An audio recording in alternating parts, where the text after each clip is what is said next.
श्री राम जय जय राम। श्री राम जय जय राम। श्री राम जय जय राम। श्री राम जय जय राम। श्री राम जय जय राम। श्री राम जय जय राम। श्री राम जय जय राम। श्री राम जय जय राम। श्री राम जय जय राम। श्री राम जय जय राम। हमारे आदरणीय श्रोताओं, सभी को राम राम कहकर राम कथा का स्वागत करता हूँ।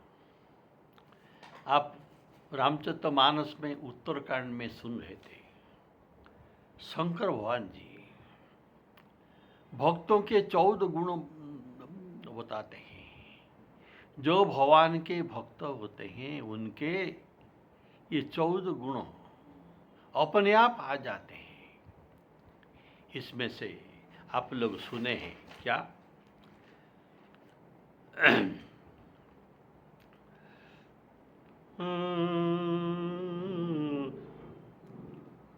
सियावर रामचंद्र की जय। ये जो 14 गुण इनके पास आ जाता है, इनमें से थोड़ा कुछ आप पिछले एपिसोड में सुने थे। सोई सर्वज्ञ गुणी सोई ज्ञाता, सोई महिमंडित पंडित दाता। ये 6 गुण आप सुन चुके हैं। और धर्म परायण सोई कुल त्राता, धर्म परायण सोई कुल त्राता, राम चरण जाकर मन राता। जिनका मन रामचरण में रति हो जाता है, आसक्त हो जाता है, तो ये धर्म परायण होते हैं। कुलत्राता अर्थात कुल के उद्धारक बन जाते हैं। ये बात आप पिछले एपिसोड में सुन रहे थे। तो इसके बारे में विभीषण कैसे कुलोत्राता बने, उनका कुलों का रक्षा किया, ये कैसे पुलस्त्य कुल का भूषण बना, और कुंभकर्ण का कैसे युद्ध क्षेत्र में प्रशंसा करता हुआ कहा, धन्य धन्य ते धन्य विभीषण, भय उतात निशिचर कुलभूषण। ऐसा सब उदाहरण और प्रमाण के साथ इतना 7 गुण भक्तों का बताए। अभी सुनिए, जो कुलत्रा था, ये कुल का उद्धारक बन जाता है। इसमें से और एक उदाहरण आपको सुनाता हूँ। जब श्री राम जी को केवट ने गंगा पार कर रहा था, तब का चरित्र को याद कीजिए। प्रभु का पाद धौत किया, केवट ने प्रभु का पाद धौत किया। कठोता में इनका चरणामृत को रखा, पहले आप पिया, चरणामृत को पान किया, अपने परिवार को पिलाया और उसी चरणामृत को हस्त में लेकर अपने पितृपुरुषों को आवाहन करके समर्पण किया कि भगवान का चरणामृत लीजिए। तो इनके 21 पीढ़ी उद्धार हो गए।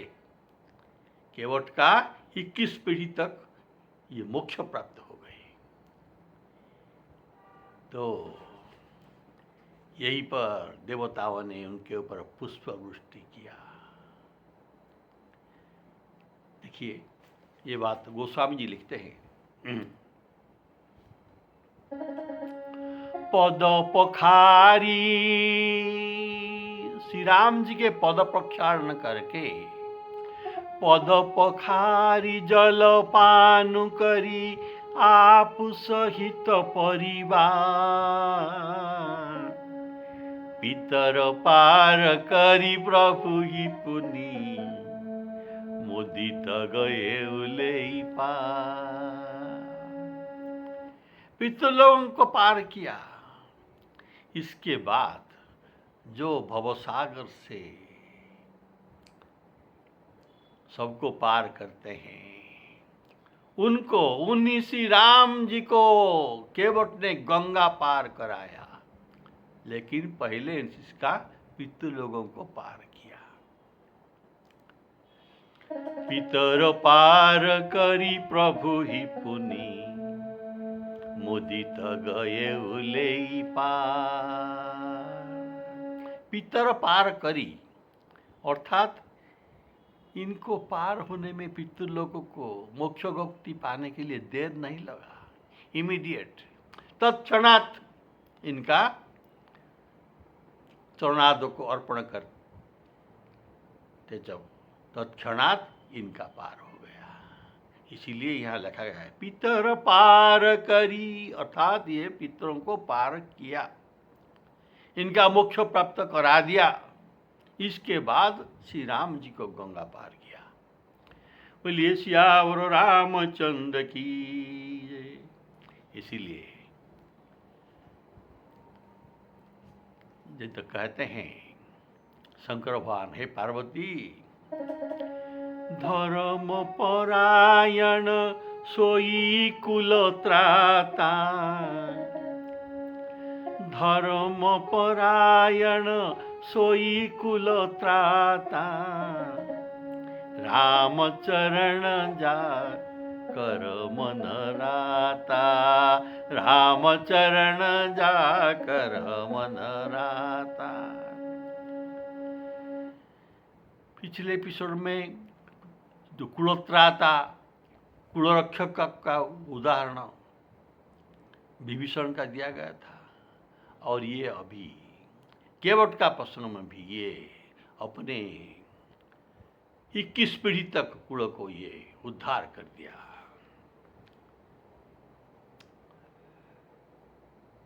देखिए, जब एक वंश में एक भगवत भक्त जन्म लेता है, तब इनका पितृपुरुषो नृत्यन्ते, ऐसा भागवत ऐसा लिखा गया है वाल्मीकि रामायण में। नृत्यन्ति तस्य पितराः, कि हमारे वंश में एक भगवत भक्त जन्मा हुआ है, तो हमें ये उद्धार कर देगा, ये हमारे कुलोत्राता बनेगा। बोलिए श्यावर रामचंद्र की। और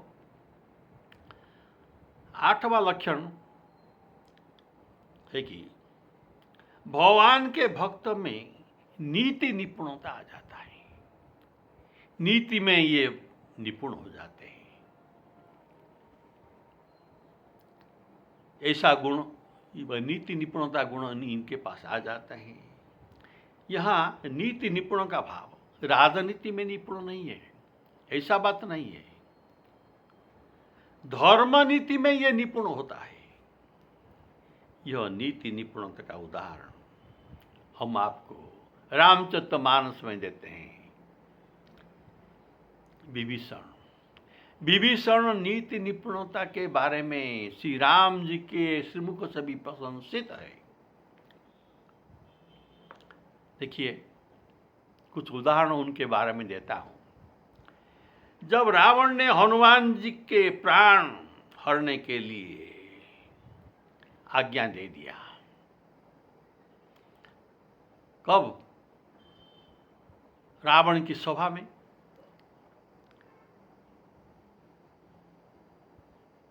जो बात हनुमान जी ने कहा, हनुमान जी थे शंकर जी का अवतार, ये गुरु बनकर जितना उपदेश दिया इनको अच्छा नहीं लगा, इसीलिए ये क्रोधित हो गया और बोला, कौन है मेरे पास, इसका वध कर दिया जाए, ये बानर का वध कर दिया जाए। ये मूर्ख, देखिए हनुमान जी जो ज्ञानी नाम अग्रगण्य है, जो उनके गुरु के अवतार है, उनको ये मूर्ख कहता है। सुनी कपि वचन बहुत खिसियाना, सुनी कपि वचन बहुत खिसियाना, बेगिन हरहु मूढ़ कर प्राणा। सुनत निशाचर मारन धाये, सचिवन सहित विभीषण आए। जब उनको मारने के लिए दौड़े उनके सैनिक, तब उसी समय ठीक उचित समय में आकर विभीषण अपने मंत्रियों के साथ वहां पहुंच गए और विभीषण जी ने कहा अत्यंत विनम्र भाव में, देखिए जो नीति निपुण होता है ये विनम्र होता है, ये दंभी नहीं, अहंकार नहीं, विनम्र होता है। इसीलिए पहले बात शुरू करने के पहले विभक्त विभीषण, नीति निपुण विभीषण प्रणाम करके माथा नवाकर रावण को कहते हैं क्या,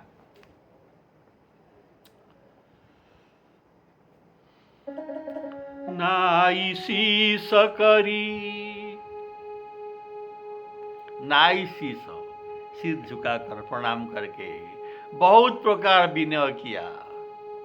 नाई शीस करी विनय बहुता, नीति विरोधन मारिय दूता, नीति विरोधन मारिय दूता। विभीषण का नीति निपुणता सभी सभासद को भी पसंद को भाता था, इनके मन को भी इनका नीति निपुणता पसंद था। इसीलिए जब ये नीति वाक्य कहा, नीति विरोधन मारिय दूता,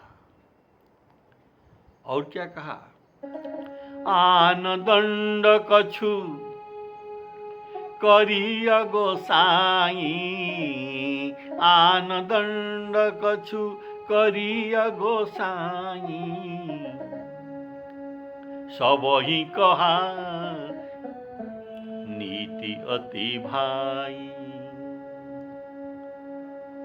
सब ही कहा मंत्र भलो भाई। सभी सभासद ने विभीषण का नीति को एक स्वर उत्तीर्ण करके एक स्वर में समूह में इनका समर्थन किया।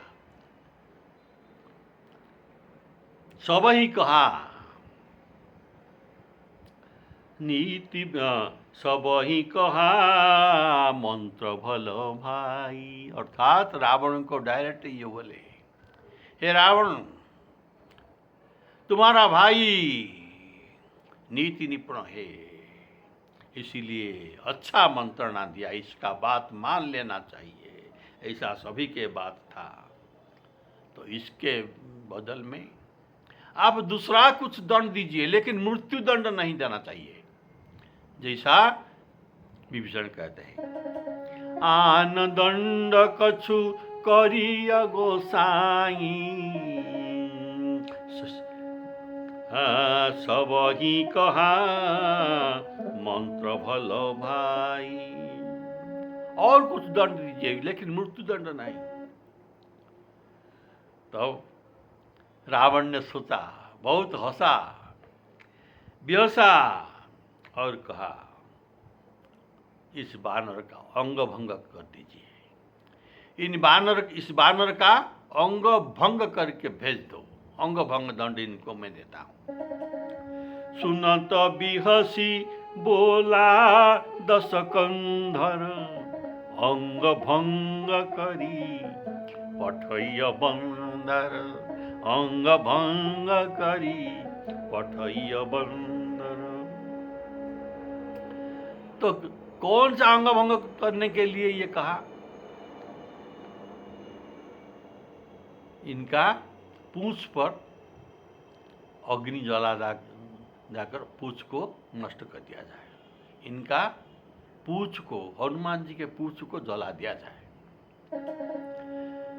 कपि के ममता पूछ पर, सवही कहूं समुझाई, तेल बोरी पट बांधी पुनी, पावक देहु लगाई।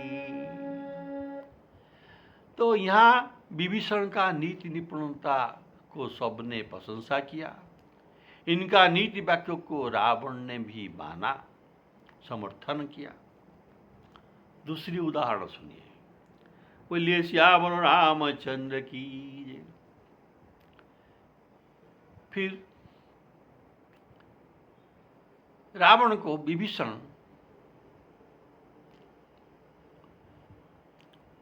देखिए, जब श्री राम जी ने सैन्य लेकर, कपि सेना लेकर समुद्र के तीर पर पहुंच गए, यह समाचार मिला किसको? रावण को। रावण ने अपने मंत्री परिषद से कहा, हमका क्या उचित करना है, अभी हमारा कर्तव्य क्या है? हमारे शत्रु समुद्र के आर पार है, अभी पार नहीं किया है, लेकिन आ गए हैं, तो हमें क्या करना है? तो ये खुशामदकारी मंत्रियों ने अच्छा बात नहीं बताए। रावण को जो पसंद होगा ऐसे ही बात बताए। ये सब कहे, प्रभु आपको और कुछ प्रश्न नहीं मिला? ऐसा प्रश्न, बेकार प्रश्न आप हमें पूछते हैं। अरे बानर आए तो खा जाए, हमारा निशिचर भूखा है, उन सबको खा जाएंगे, तो इसमें सोचने का क्या बात है? बोलिए श्याम रामचंद्र की। तो उसी समय विभीषण ने आकर उनको प्रणाम करके कहा। इतना देर तक वहां नहीं था विभीषण, लेकिन विभीषण ऐसा था कि ठीक समय में आकर पहुंचते हैं और ठीक बात बोलते हैं और चले जाते हैं। बोलिए श्याम रामचंद्र की।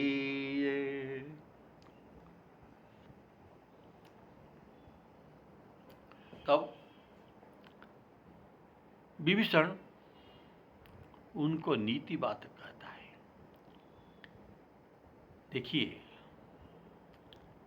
अभी जो परिस्थिति है, आप अपनी मन में विचार करो, आपके अंदर काम, क्रोध, लोभ आदि सब है, इसको आप त्याग कीजिए। काम, क्रोध, मद, लोभ सब नाथ नरक के पंथ, सब परिहरि रघुवीर ही, भजहु भजहि जेहि संत। ये सब त्याग करके रघुनाथ जी का भजन करिए। और आपके पद में बार बार मैं विनय पढ़कर, आपके पाँव में पढ़कर बार बार विनय करके आपको कहता हूँ, आप ऐसा ही कीजिए। क्या? बार बार पद लागूं विनय करऊं दस शीस, परिहरि मान मोह मद भजहूं कौशलाधीश। तो ऐसा ये नीति वाक्य का कहा और कहा कि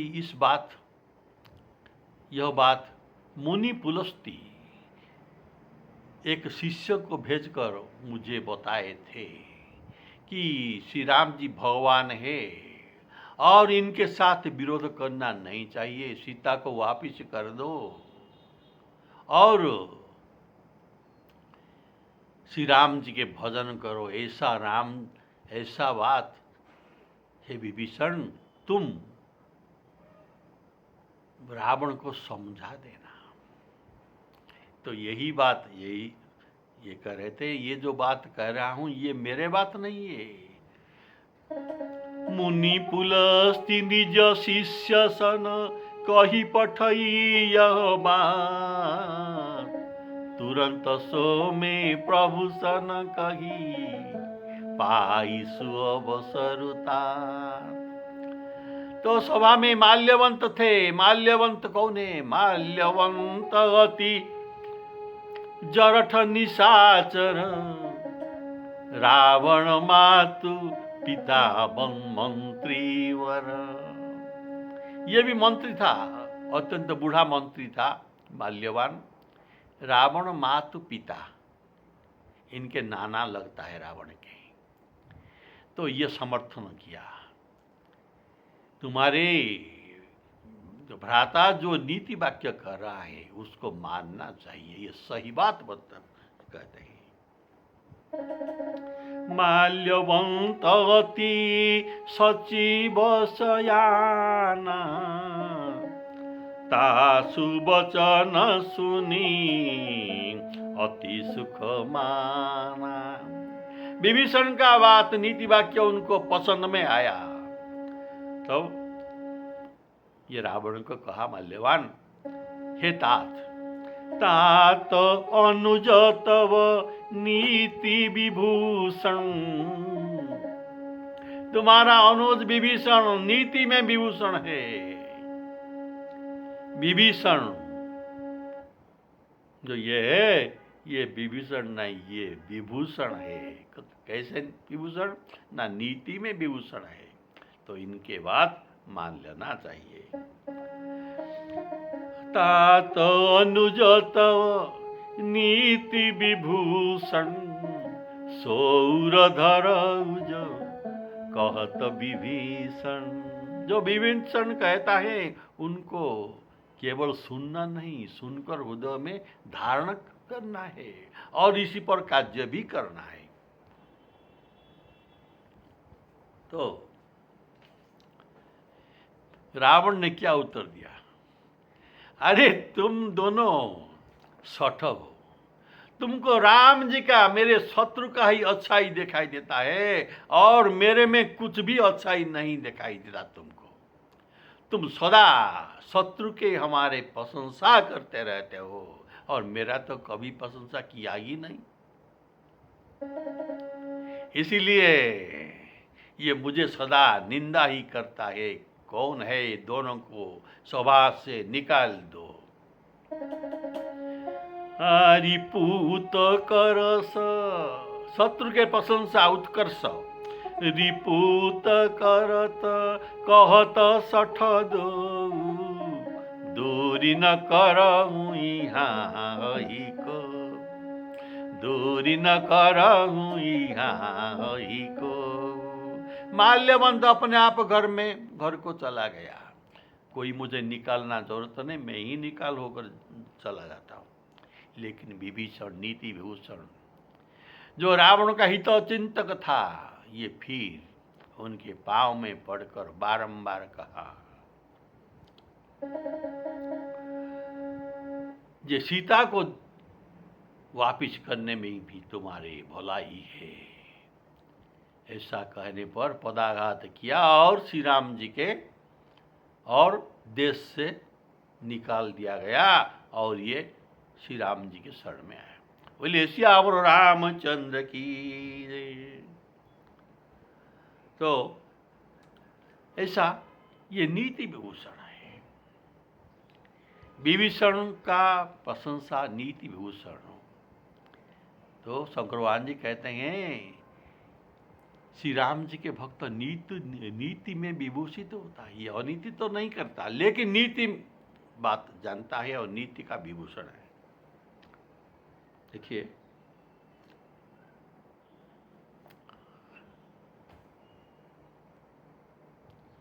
ये भी भक्त था सुग्रीव, लेकिन ये राजनीति में विभूषण था। राजनीति इनको अच्छा तरह जानता था, इसलिए राजनीति पर जब विभीषण का शरणागत का प्रश्न उठा तब श्री राम जी ने पूछा, इनको शरणा ये रखना है या नहीं, ये हमारे रावण शत्रु का भाई है। तब ये कहा, प्रभु ये राक्षस है, ये राक्षस है, राक्षस बहुरूपी होता है। ये जो विभीषण आया है ये कौन है आप नहीं जानते।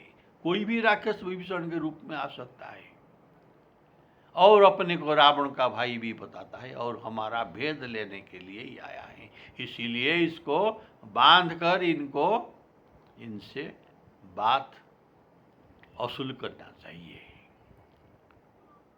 इनको बांधना चाहिए। लेकिन श्री राम जी ने कहा, तुम्हारी राजनीति कहता है इनको बांधने के लिए, लेकिन मेरा धर्म नीति क्या कहता है, शरणागत को छोड़ना नहीं चाहिए। शरणागत कहूँ जे तजहि निज अनहित अनुमानी, ते नर पावर पापमय तिनहि बिलोकत हानि। बोलिए श्यावर रामचंद्र की जय।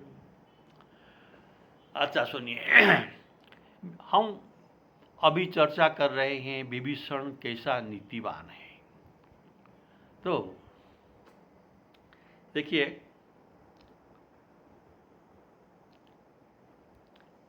श्री राम जी उनको अपने श्रीमुख से प्रशंसा करते हैं विभीषण को सुंदरकांड में। क्या कहते हैं, मैं जानूं तुम्हारी सब रीति, मैं जानूं तुम्हारी सब रीति, अति नय निपुण भावनीति, अति नय निपुण भावनीति। रावण अनीति के आश्रय करता है और तुम नीति वाक कहते हो, तो दोनों के मत अलग अलग है। आप इन राक्षसों के बीच कैसे समय बिताते हैं, कैसा आप रह सकते हैं, रहते हैं। परम नरक में वास अच्छा है, लेकिन दुष्ट संग अच्छा नहीं है। तो श्री मुख से श्री राम जी विभीषण का प्रशंसा करते हैं, अति नय निपुण भावनीति। और जब विभीषण के शरणागत हो गया तो श्री राम जी अब चाहते हैं तो हम तो समुद्र के किनारे पहुंच गए, अभी हमको समुद्र लांघकर लंका में प्रवेश करना है। तो किस प्रकार हम समुद्र को लांघ सकते हैं। तब इनके पास जो दोनों विशिष्ट मंत्री थे, सुग्रीव और विभीषण, ये दोनों मंत्रियों को पूछे। तो ये सुग्रीव कुछ उत्तर नहीं देते हैं, क्योंकि इनके बात अभी अभी श्री राम जी ने नहीं माना और विभीषण को शरण रख लिया, तो ये मुंह खोलता नहीं। लेकिन विभीषण कहते हैं, क्या कहते हैं,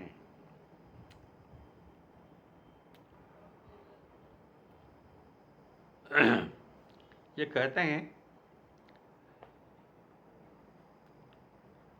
मैंने श्री राम जी का प्रश्न था, सुनु कपीस लंकापति वीरा, केहि विधि तरीय जलधि गंभीरा। किस प्रकार हम तर सकते हैं? तो विभीषण कहते हैं, हे प्रभु मैं जानता हूं, कोटि सिंधु शोषक तब सायक। आपका सायक बाण, अगर आप चाहेंगे तो बाण से कोटि सिंधु को सुखा सकते हैं, लेकिन नीति ऐसा कहता है कि क्या ये तुम्हारे पुरखों हैं, सागर तुम्हारे पूर्वज वंशज है, तो इनको पहले विनय करना चाहिए। यद्यपि तदपि नीति असि गाई, विनय करिय सागर सन जाई। यहां पर भी श्री राम जी विभीषण के नीति को प्रशंसा करते हैं, तुम्हारा सुंदर नीति है। यद्यपि तदपि नीति असि गाई, विनय करिय सागर सन जाई। प्रभु तुम्हारे कुल गुरु जलधि, कही उपाय विचारी। बिनु प्रयास सागर तरी, सकल भाल कपिधारी। सागर का उत्तर आप को चाहिए, तो इसीलिए विनय कीजिए। इनके अगर सहायता हो, इनके ये अगर सागर तुमको हमें सहायक होंगे, तो बिना प्रयास हमारे सेना उतर सकते हैं। बोलिए सियावर रामचंद्र की। तो श्री राम जी ने उनको प्रशंसा किया। सखा कही तुम नीकी उपाई, करिय दैव जो होई सहाय। तो आप आज एक गुण भक्त का सुने। 14 गुण भक्त में हो जाता है, तो आज आपको 8 गुण तक आपको समझाया है, और अगले एपिसोड में आपको सुनना है। बोलिए सियावर रामचंद्र की जय। श्री सीताराम अर्पणमस्तु।